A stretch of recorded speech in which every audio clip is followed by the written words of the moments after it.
आज के मुख्य समाचार। रोडू में अग्निकांड की घटना। एचएमपीवी वायरस की भारत में दस्तक। मिडिल बाजार में लिफ्ट बनकर तैयार।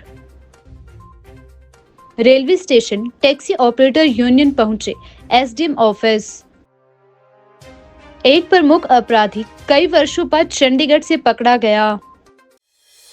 शिमला में बस में युवती से छेड़छाड़। अब समाचार विस्तार से।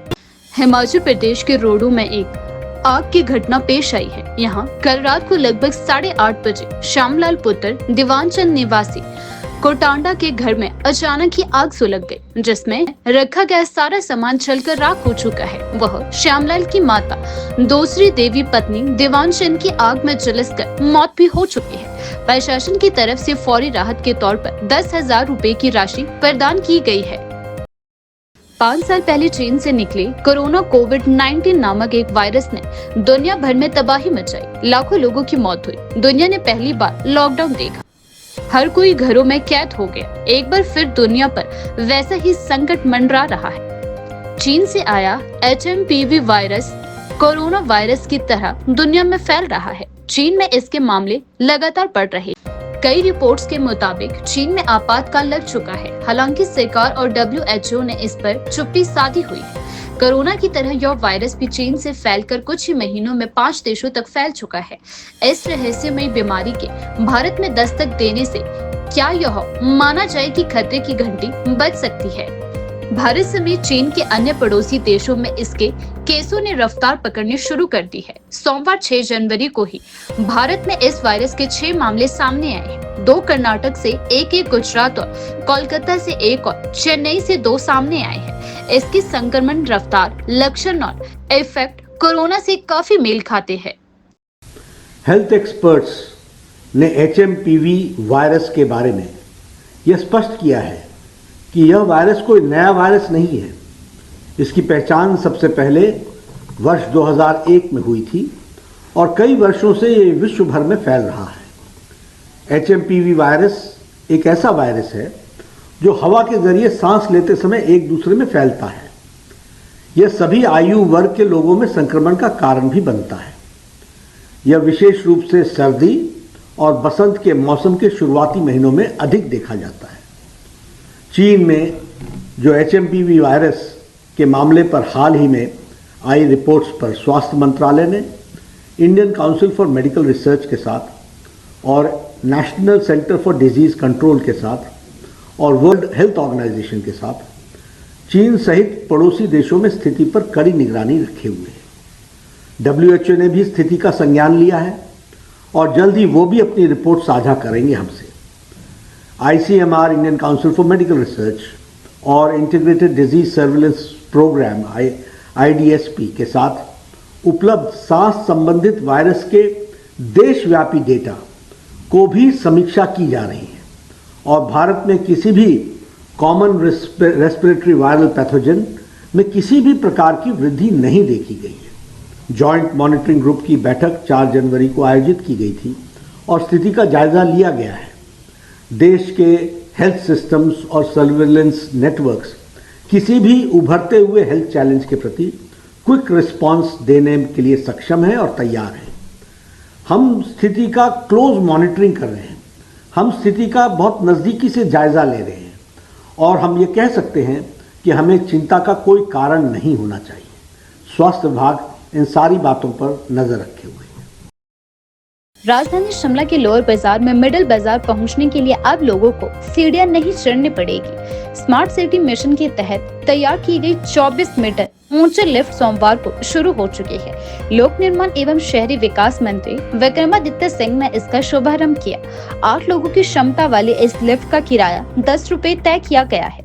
टिकट की वैधता 12 घंटे रहेगी। यदि कोई व्यक्ति सुबह 10 बजे लिफ्ट से लोअर बाजार से मिडिल बाजार जाता है तो इसके 12 घंटे तक कभी भी वापस मिडिल बाजार से लोअर बाजार जा सकता है। लिफ्ट का संचालन सुबह 9 बजे से शुरू होगा, जो देर शाम 7 बजे तक चलेगा। वरिष्ठ नागरिकों और सैलानियों को इसका सबसे ज्यादा फायदा होगा। जहाँ पर कि आप देख सकते हैं यहाँ पर एक नई लिफ्ट की शुरुआत लोअर बाजार से मॉल रोड की तरफ को की गई है, सुंदर पंसारी के पास से। ये लिफ्ट लोगों की सुविधाओं को देखकर, उनकी परेशानियों को देखकर की गई है। जिस तरह से लोअर बाजार में बहुत ज़्यादा रश हो जाता है, एक मार्केट है ये, आम मार्केट लोगों के लिए, तो यहाँ पर आना जाना लोगों का रश होता रहता है, सुबह शाम बहुत हो जाता है। उन्हीं समस्याओं को देखते हुए सरकार ने इस लिफ्ट को शुरू किया गया है। हाँ जी, ये बहुत फायदेमंद है। जिन लोगों के जलन जाता है, पौड़ियों में चढ़ी जाती है, उनके लिए बहुत ही सुविधाजनक है। सीधे यहाँ से मॉल पर पहुँच जाते हैं और इससे हमारे को बहुत सुविधा, दिन को भी इतना रश होता है और उससे भी हमारे निजात मिल जाती है। जो बुजुर्ग है, जैसे मेरी मम्मी है, बुजुर्ग है काफ़ी, तो उनके लिए फ़ायदेमंद है। जैसे सीढ़ी चढ़ने में दिक्कत होती है, तो उस चीज़ के लिए बहुत अच्छा है। और जैसे किसी ने मॉल रोड की तरफ जाना या किसी का सामान भी होगा कैरी करके जाएगा, तो उसके लिए लिफ्ट का काफ़ी बेनिफिट्स हो जाएगा और सीधा मॉल रोड निकलेगा। यहाँ से मॉल रोड से सीधा आगे जो लकड़िया संजौली की तरफ जाने वाले होंगे उनके लिए काफ़ी अच्छा व्यू है, क्योंकि नहीं तो ऐसे सीढ़ियाँ स्टेज चढ़ के घूम के आते थे, जिसको सीढ़ी चढ़ने में दिक्कत होती थी, वो घूम के जाता, जैसे DC ऑफिस घूम के आ गया या शेर बाजार घूम के आता है। तो ये सीढ़ी चढ़ के आप सीधा मॉल रोड चले जाओगे, शॉर्ट में निकल जाएगा, आदमी का टाइम बच जाएगा। ठीक है, तो बहुत बढ़िया है। लिफ्ट लगी थी है, तो जब सीढ़ी पर लिफ्ट लगेगी तो फायदेमंद ही है। अब बुजुर्ग आता है, बेचारा चढ़ता है ऊपर, कितनी सीढ़ी चढ़ेगा ऊपर, और सीढ़ी से आराम से जा सकता है ऊपर, और टूरिस्टों को भी ऐसे ही। आज शिमला में railway station taxi operator union का प्रतिनिधि मंडल SDM के पास अपनी समस्याओं को लेकर ज्ञापन सौंपने के लिए पहुंचा।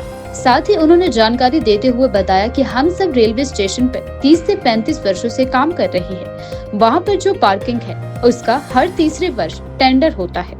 कोई भी ठेकेदार जो टेंडर लेता है उसको हम पार्किंग शुल्क अदा करते हैं। हम यह शुल्क आगामी ठेकेदार को भी देने के लिए तैयार है। साथ ही उन्होंने जानकारी देते हुए बताया कि जिस ठेकेदार को 6 जनवरी 2025 को टेंडर प्राप्त हुआ है, वह ठेकेदार बाहर से गाड़ियां लेकर आ रहा है और हमें गाड़ियां पार्क नहीं करने दे रहा है, जिस वजह से विभिन्न प्रकार की दिक्कतें उन्हें पेश आ रही है। स्टेशन टैक्सी ऑपरेटर यूनियन का प्रधान पिछले 20-25 वर्षों से और वहाँ पे 30 वर्षों से कार्य कर रहा हूँ। हमारे रेलवे स्टेशन में ट्रेन द्वारा जो कस्टमर आते हैं वो हम वहाँ पे काम करते हैं। उनको ले जाना है होटलों के लिए या कहीं भी ड्रॉप करना है, तो ये सारा काम हमारी यूनियन द्वारा होता है। पिछले 30 वर्षों से मैं जो जुड़ा हूँ खुद, और हमारे साथ जितने भी 50 लोग जुड़े हैं वो सभी वहाँ कार्य कर रहे हैं। रेलवे द्वारा वहाँ पे जो एक पार्किंग है जहाँ हम टैक्सियाँ खड़ी करते हैं, वहाँ पे हर 3 साल के लिए टेंडर होता है। तो जो भी कॉन्ट्रैक्टर वहाँ पे आता है तो हम उससे उसको पार्किंग फीस देते हैं और अपनी गाड़ियाँ वहाँ पार्क करके अपना कार्य करते रहते हैं। जो टेंडर है हमारे यूनियन द्वारा भी चलाया गया और अन्य ठेकेदार भी यहाँ पे आते रहे। लेकिन अभी 1 महीना पहले ये रेलवे द्वारा टेंडर हुआ, जो टेंडर पहले 17 गाड़ियों का था, आज की डेट में इन्होंने वो टेंडर 30 गाड़ियों का वहाँ पे अलॉट किया। उस टेंडर की जो कॉस्ट 1 साल की गई वो लगभग 15 से 16 लाख के करीब चलेगी 30 गाड़ियों का। और जो अगर हम गाड़ियों का देखें तो 30 गाड़ियां अगर खड़ी करते हैं हम 3,000 रुपये एक गाड़ी का महीने का मंथली चार्ज है। तो हमने उनको कहा कि हमारी गाड़ियां कुछ एक वहाँ पे लगाई जाए ताकि हमारा व्यवसाय भी चलता रहे, हमारे लोगों का रोजी रोटी भी चलती रहे। हमारे को चाहे आप 15 गाड़ी की दीजिए, क्योंकि हम ये नहीं कह रहे थे कि हमारे को सारी गाड़ियों की पार्किंग दे दी जाए 30 की, क्योंकि वहाँ पे कोई कस्टमर को पिकअप करने आता था, कोई ड्रॉप करने आता था, तो या कोई रेल की टिकट कराने आता था। तो ये सारी चीज़ें देखते हुए तो ऐसा मतलब पहले से चलता रहता। आज SDM साहब से मिले, शिमला SDM से, तो किस तरह का आश्वासन दिया गया है? तो SDM साहब ने अभी कहा कि DC साहब से भी वो मिलने गए हैं और DC साहब से हम पिछले कल भी मिले थे। तो हमने कल DC साहब से भी यही रिक्वेस्ट की थी कि आपने देखा होगा कि कहीं भी, चाहे वो ट्रक यूनियन है या बस यूनियन है या अन्य जितने भी जो लोग इस तरह का कार्य ट्रांसपोर्ट का कार्य करते हैं, वो अपने अपने स्थान पे कार्य करते हैं। नालागढ़ अपना जो यूनियन है, प्रदेश में सबसे बड़ी यूनियन है, तो वहाँ पे भी वो नालागढ़ वाले वहाँ काम करते हैं, ना कि वो शिमला वाले चले जाते हैं। या दाड़ला घाट यूनियन है तो दाड़ला घाट की यूनियन वाले वो दाड़ला घाट वाले काम करते हैं वहाँ पे। या बरमाना में यूनियन है तो बरमाना वाले काम करते हैं। तो हम यही चाहते हैं आपस का मतलब सौहार्द जो है बना के रखें, आपस में तालमेल बना के रखें और प्यार से काम करें।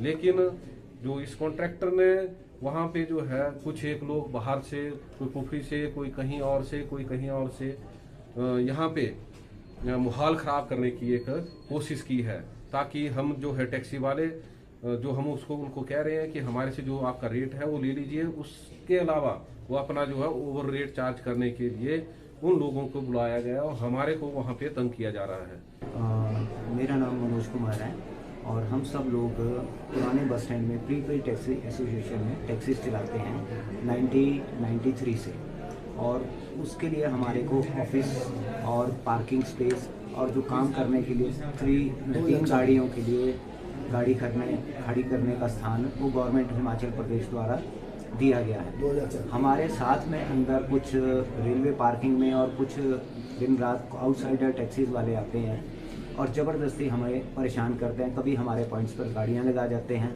और कभी हमारे साथ लड़ाई झगड़ा करने की धमकी देते हैं, और उनका हमारे को नहीं पता, पर वो जब भी आते हैं एक मॉब के रूप में आते हैं तो हमारे को थोड़ा डर भी लगता है और डर है भी है। तो हम हमारे साथ पहले भी अभी 3-4 महीने पहले उन्होंने हमारे ऑफिस पे कब्जा कर लिया था और अपने ताले वगैरह लगा दिए थे, हमारा रिकॉर्ड ले गए थे। तो हमने सदर पुलिस की कंप्लेंट की थाना सदर शिमला में, और सदर पुलिस स्टेशन वालों ने हमारे को कब्जा दोबारा वापस दिलाया। अब वो फिर हमें परेशान करने लगे हैं।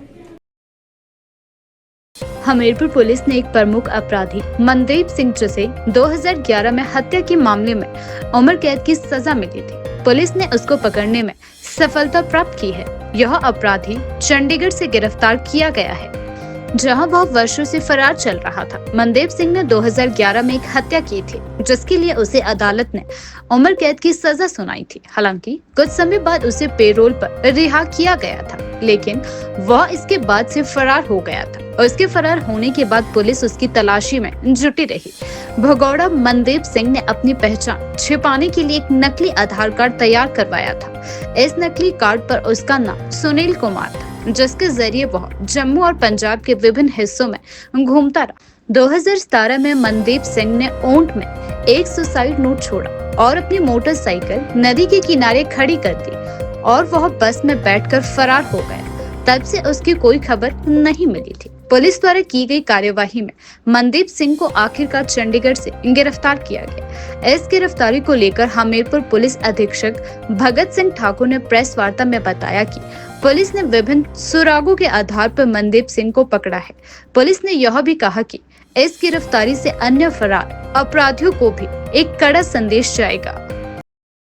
राजधानी शिमला की लोकल बस में एक हैरान कर देने वाला मामला संज्ञान में आया है। यहाँ बस में युवती के साथ छेड़छाड़ की घटना पेश आई है। इस मामले में एक बुजुर्ग पर आरोप लगे हैं। पुलिस ने युवती की शिकायत पर केस भी दर्ज कर लिया है तथा मामले की जांच भी की जा रही है। पुलिस को दी गई शिकायत में युवती ने बताया कि 4 जनवरी को रात 7:15 बजे करीब वह टूटीकंडी से एक निजी बस में पुराना बस स्टैंड की तरफ जा रही थी। इसी दौरान रास्ते में आरोपी ने उसे गलत तरीके से स्पर्श किया। इसके बाद युवती बस से उतर गई और पैदल ही आगे चलने लगी। उन्होंने आरोप लगाया है कि इस दौरान भी आरोपी उनका पीछा करता रहा। इसको देखते हुए उन्होंने ट्रैफिक ड्यूटी पर तैनात कर्मचारी से मदद मांगी। इसके बाद आरोपी को पुलिस कर्मचारी ने रोका। मामले की सूचना बालूगंज पुलिस स्टेशन को दी गई है। पुलिस ने युवती की शिकायत पर आरोपी के खिलाफ केस दर्ज कर मामले की जांच शुरू कर दी है।